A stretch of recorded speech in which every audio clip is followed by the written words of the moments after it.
What up, everybody? Welcome back to the channel. It's your boy Kangaroo Black coming back once again to talk about some college football rivalry week. It is the last weekend of the season, and we got some great games on tap as always during rivalry week.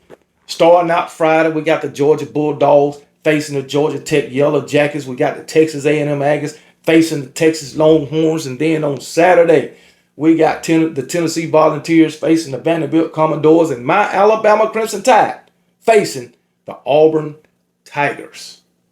But we're going to start out by talking about Friday's games.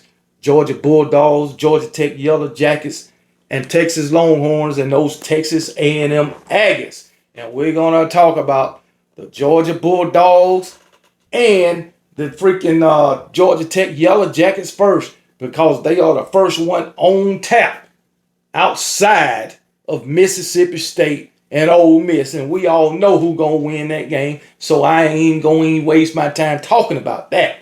Okay, but Georgia Tech, 3:30, Friday afternoon, 3:30 Eastern Time, Mercedes-Benz Stadium, Atlanta, Georgia. They'll be playing on ABC. Georgia is a 14.5-point favorite, and the over and under is 59.5. And I'll take the under. And I think Georgia Tech should feel a little disrespected being a 14.5-point underdog, considering what they done this season. They are 9-2. And they just got their second loss last week against Pitt in week 13. But yet they are a 14.5-point underdog. Now, Georgia, they done went through a SEC gauntlet and came out with only one loss. So you got to give them credit for that. And maybe that's why Vegas got Georgia Tech as a 14.5-point underdog. But I guarantee you Haynes King going to have something to say about it, all right? Haynes King, this guy got, over 2,500 yards passing, 12 touchdowns, 7 interceptions, all right? 4 interceptions. Not stellar numbers in passing touchdowns. All right, only 12. But check this out.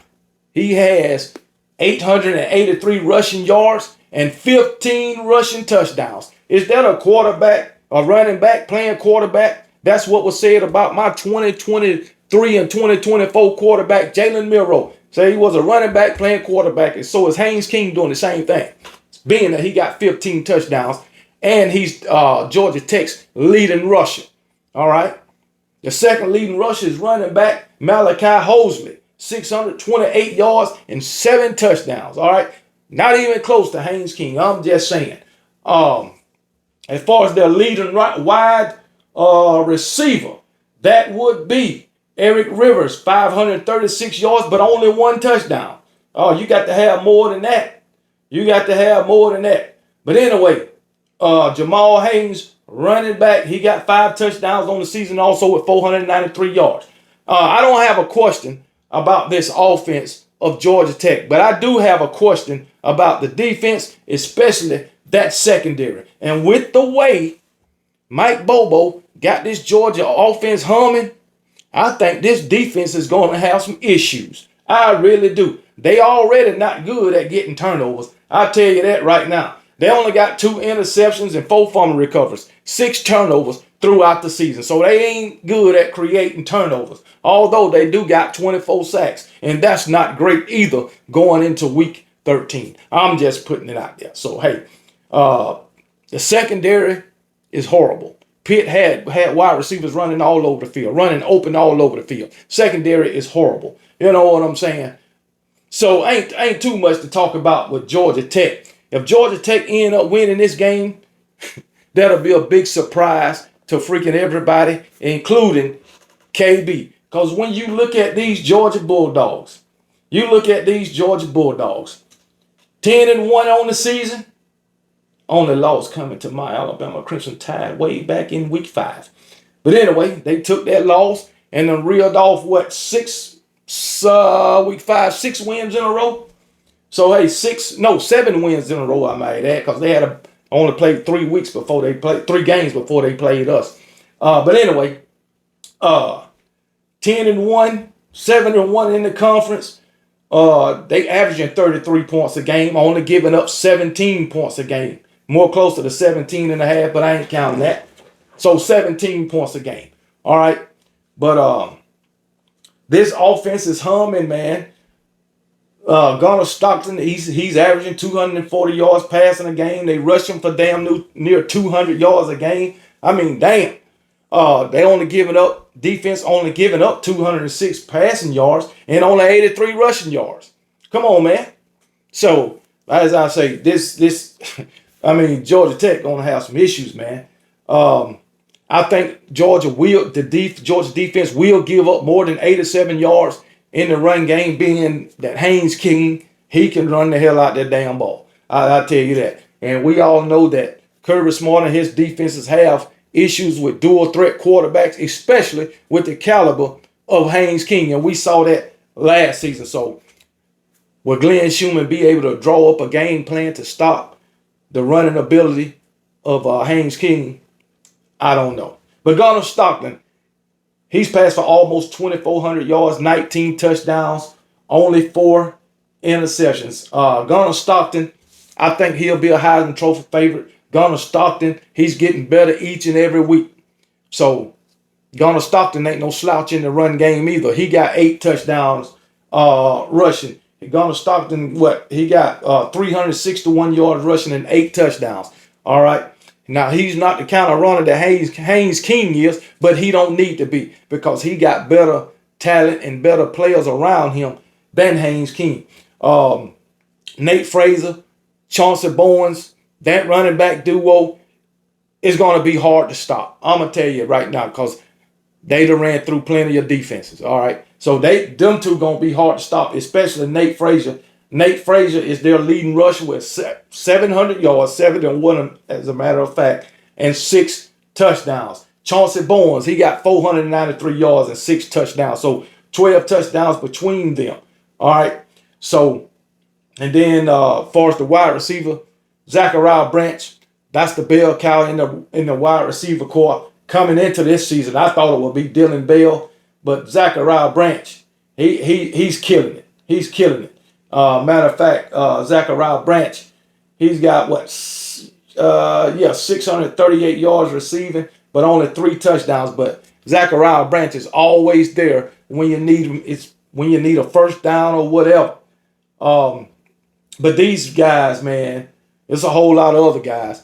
The thing about it, they missing Kobe Young, but they've been missing him. So I don't think that'll make a difference. They got London Humphreys, Lawson Lucky, London Humphreys and Lawson Lucky, 2 outstanding wide receivers. So yeah, this offensive line is playing great. They protecting the hell out of daggone Gunnar Stockton as of late. The defensive front is coming along. They doing their thing. At one time, Georgia only had about 4 or 5 sacks on the season, but now, let me see how many sacks they got. Now they got 16 sacks, all right? I'm telling you, I'll say about 4 games ago, they only had like 4 or 5 sacks. But now they got 16. They got 17. They got 7 interceptions, 3 fumble recoveries, so that's 10. So neither teams is really creating a lot of turnovers. So that's a good thing for Georgia Tech. But the thing is, Georgia, they got 45 tackles for loss. That's good. But hey, it is what it is. They done forced 4 fumbles and recovered 3 of them. I'm just putting it out there. But this defense, they don't have just a breakout player, a player that you can just say, hey, this guy is the guy that's going to get it done. This guy, as far as a linebacker, this guy is the guy. Like Alabama that had the Dallas Turners, the Will Anderson. I'm talking about edge rushers with those guys. Dallas Turner, the Will Andersons, the freaking, it's been so many. Like now we got Yonze Pierre. Georgia don't have one of them. They defense is just steady improving. And the team is just steady improving. So with that being said, considering this game, I got those Georgia Bulldogs winning. I think it'll be a considerable win. I ain't gonna say an easy win, but I think they will win by double digits, those Georgia Bulldogs. And it'll surprise me if they don't, with the way they've been playing. All right, I'm just going off how they're playing. And I'm sure that They done played a lot better competition than a Georgia Tech football team. That's just the way I see it. I'm not saying Georgia Tech is not a great team, but I'm saying they won't beat these Georgia Bulldogs. I'm gonna tell you that right now. And Georgia will end the season at 11-1. That's just that's just my opinion. So, but moving on, let's go ahead and talk about this Texas A&M and Texas Longhorn game. 7:30 on ABC, 7:30 Eastern time on ABC. Texas A&M is a 2.5-point favorite. The over and under is 51.5. And I'm going to take the over on that. 51.5. Yeah, I'll take the over. But yeah, Eli Manning. Eli Manning. Which Eli Manning are you going to get? All right. I think Eli, he's improved throughout the season. Most of the latter part of the season, he has improved. I'll just say that. But Texas coming into this game 8-3, 5-2 in the conference. They averaging right at 30 points a game, 29.8, and they giving up 20 points a game. And I bet everything I got to Georgia A&M. Texas A&M score more than damn 20 points. I guarantee you that. Ain't nowhere in here this Texas defense going to stop Marcel Reed and that Texas A&M offense from scoring over 20 points. I'm just saying. But anyway, Texas averages 381 yards a game on the offense, and they give up 335. That ain't going to get it done. I can tell you that right now. Not against Texas A&M. Not against Texas A&M. 259 passing, 121 rushing. That's for on the offensive side of the ball, and they give up 242 yards passing and 92 yards rushing. All right, but anyway, Eli Manning, this man got almost 2,800 passing yards, 23 touchdowns, and 7 interceptions. All right, but most of that comes against mediocre opponent FCS programs and Group of 5 programs. Most of that came against those caliber teams, not SEC opponents. I'm telling you that right now.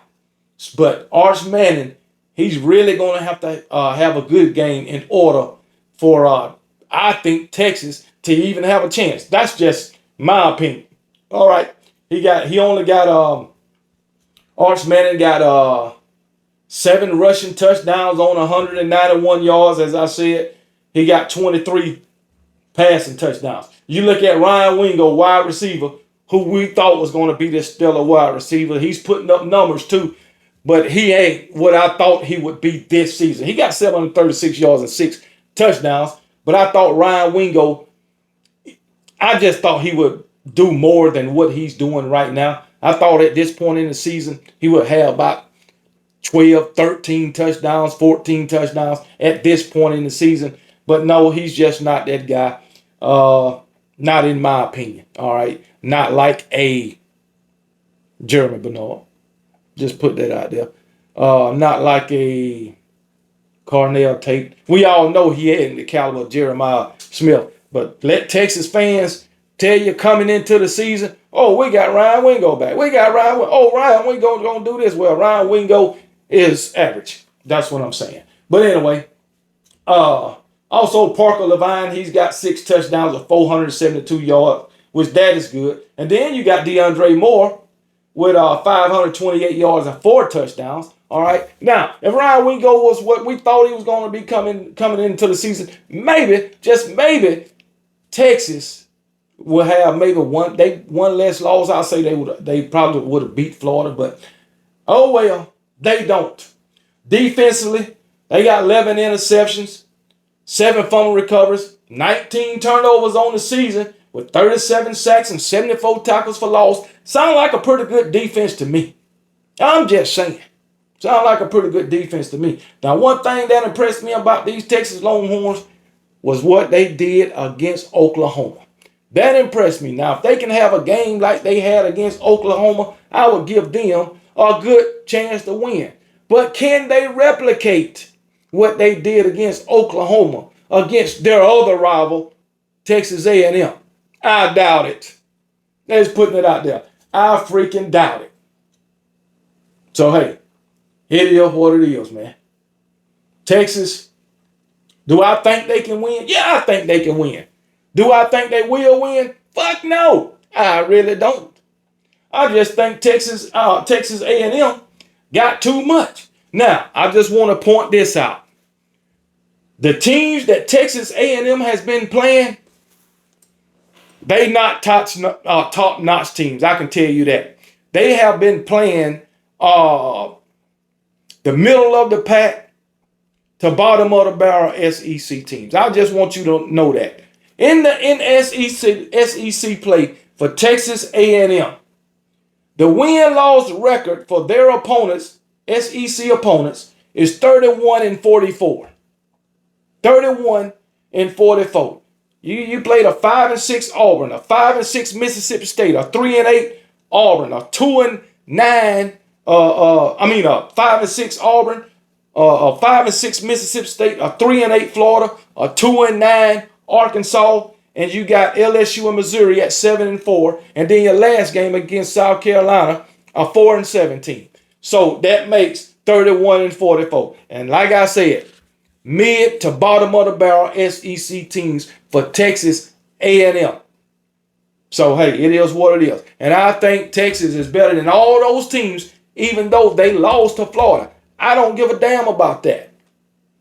Do I think Texas A&M will blow Texas out? No, but I do think they will win. And when I say do I think they'll blow them out, I'm talking about, we'll say 17 points, whatever. Yeah, I'll give it 17 points. I'll count 17 points as a blowout. But if they win by 10, I wouldn't say that's a blowout. You know what I'm saying? But I still come on here and say, yeah, Texas A&M whoop y'all ass or beat y'all ass, but whatever. But anyway, when you look at this Texas A&M team, man, Marcel Reed, that guy's, he's pretty damn good. He got over 2,700 yards, 25 touchdowns to 8 interceptions, man. Marcel Reed is playing much better than he played last season. He's got this team on his back. He's a great leader for this offense. And I like everything I've seen out of Marcel Reed. You got Ashton Bethel Roman, 442 yards and 5 touchdowns receiving. Marcel Reed, talking about his rushing ability, he got 395 yards and 6 touchdowns rushing. All right. Reuben Owens, this man got 5 touchdowns. Mario Carver, 5 touchdowns. Levon Moss, 6 touchdowns. Kevin Concepcion, 9 touchdowns on 829 yards receiving. Mario Carver got 781 and 5 touchdowns.